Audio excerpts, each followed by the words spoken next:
Salam Indonesia, salam Nusantara dari Sabang sampai Merauke, dari Miangas sampai Pulau Rote. Mantaplah iman kita, mantaplah kasih kita, mantaplah pengharapan kita tentunya dalam Yesus Kristus yang menjadi Tuhan dan Juru Selamat kita dan Juru Selamat dunia. Jangan katakan bahwa Yesus itu bukan Tuhan. Jangan katakan pula bahwa Yesus bukan Juru Selamat. Ia adalah Tuhan sekaligus Juru Selamat. Kalau engkau percaya, engkau diselamatkan. Kalau engkau tidak percaya, engkau akan dihukum. Dan saya mengucapkan selamat pagi bagi kita. Dan kiranya pagi ini sebelum kita beribadah kepada Tuhan Yesus Kristus, kiranya Tuhan terus memberikan kekuatan bagi kita dalam nama Tuhan Yesus Kristus. Sebelumnya kita berdoa dulu.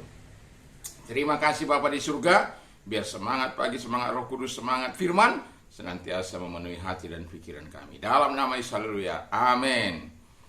Puji nama Tuhan. Dan firman Allah akan saya ambil di dalam Pengkhotbah 3 ayat yang ke-11. Demikian bunyi firman Allah. Ia membuat segala sesuatu indah pada waktunya, bahkan ia memberikan kekekalan dalam hati mereka, tapi manusia tidak dapat menyelami pekerjaan yang dilakukan Allah dari awal sampai akhir. Tema kita adalah dari ayat ini juga, yaitu bahwa Allah telah menetapkan kekekalan di dalam hati manusia. Tentu kita bertanya, apa maksud daripada firman Allah ini? Dan arti Allah telah menetapkan kekekalan dalam hati kita, ada 3 hal yang kita perlu soroti. Yang pertama adalah ketika Tuhan telah menetapkan, bukan hanya menaruhkan, tetapi menetapkan kekekalan di dalam hati kita. Ketetapan itu sesuatu yang berlaku terus menerus, seperti ketetapan MPR itu mengikat bagi rakyat dan bagi MPR, itu ketetapan.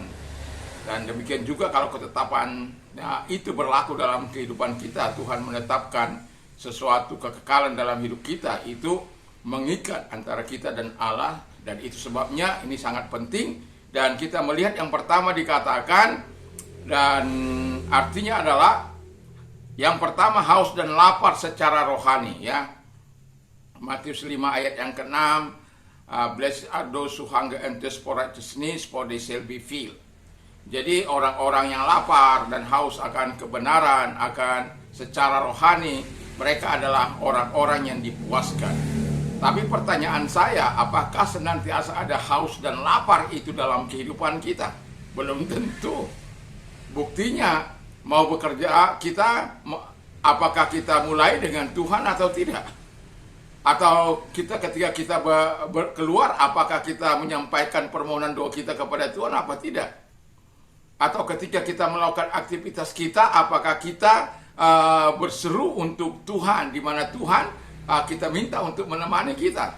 Atau apapun aktivitas kita sebelumnya, apakah kita datang kepada Tuhan? Atau ketika kita memasuki pagi hari, apakah kita mendisiplinkan diri kalau datang kepada Tuhan? Jam 4 saya sudah datang kepada Tuhan. Dengan segala keterbatasan saya, tapi saya berseru kepada Tuhan pada jam 4 itu. Jadi sebelum orang lain yang lain berteriak-teriak, saya terlebih dahulu berteriak kepada Tuhan. Ya, ada banyak orang yang sebelum saya, pastilah itu. Tetapi saya biasa mendisiplinkan diri jam 4 pagi itu untuk datang kepada Tuhan. Jam 5 dengan teman, jam 6 dengan keluarga besar. Jam 5 itu bersama teman dan istri, ya. Jadi yang mau saya katakan kepada kita, haus dan lapar akan firman Allah, akan kebenaran itu akan diberikan. Dan itulah yang membuat kita secara rohani akan terus mengikatkan diri kepada Tuhan.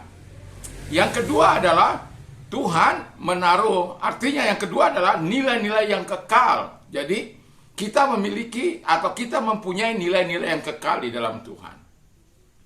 Apa itu nilai-nilai kekal? Ya, kasih, sukacita, damai sejahtera,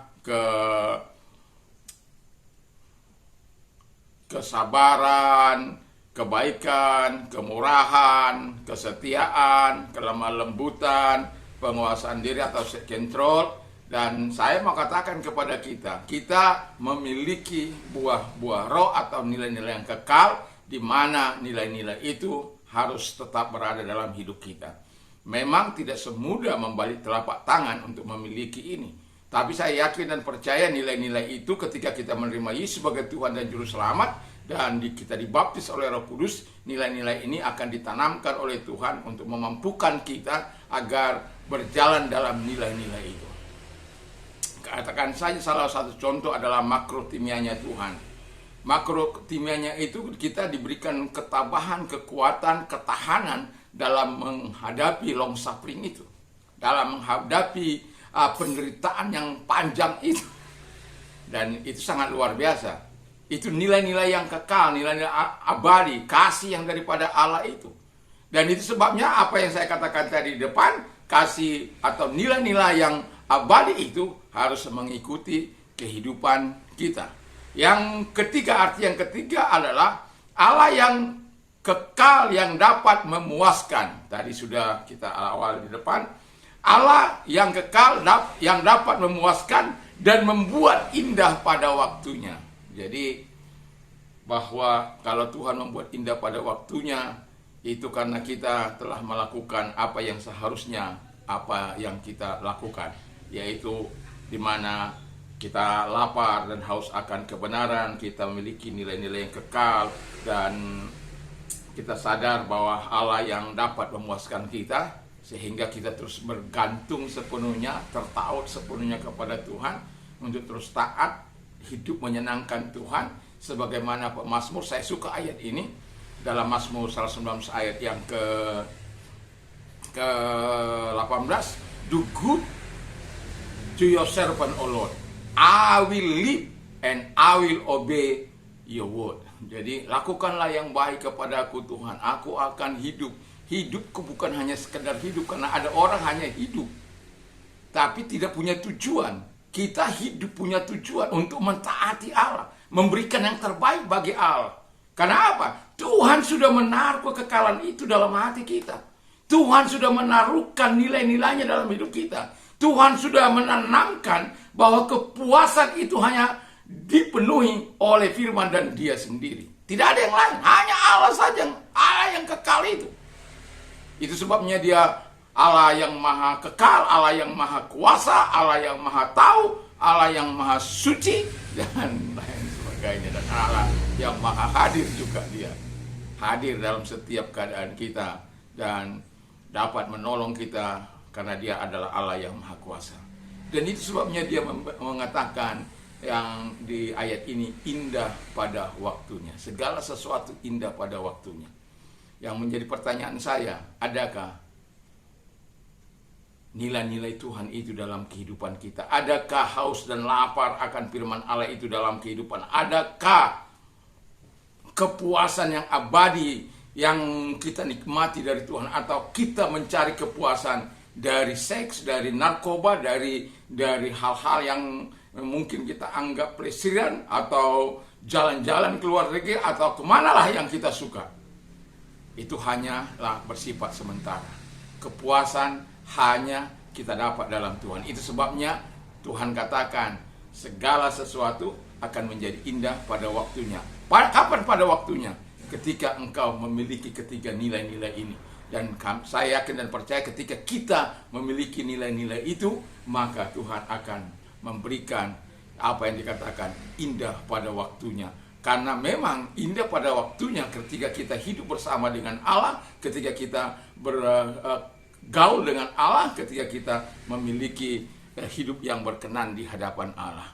Jadi puji nama Tuhan, kiranya di pagi ini sebelum kita beribadah, biarkan hati kita persiapkan dengan haus dan lapar akan firman, memiliki nilai yang kekal, dan kita sadar bahwa Allah yang kekal itu saja yang dapat memuaskan, sehingga kita dapat melihat apa yang dijanjikan oleh Tuhan, bahwa indah pada waktunya itu menjadi bagian kita. Mari kita tunduk kepala kita berdoa. Terima kasih Bapa di surga, kiranya firman-Mu akan terus menolong kami untuk kami hidup sesuai dengan kehendak-Mu. Di dalam nama Yesus kami bersyukur dan berdoa. Haleluya, amin.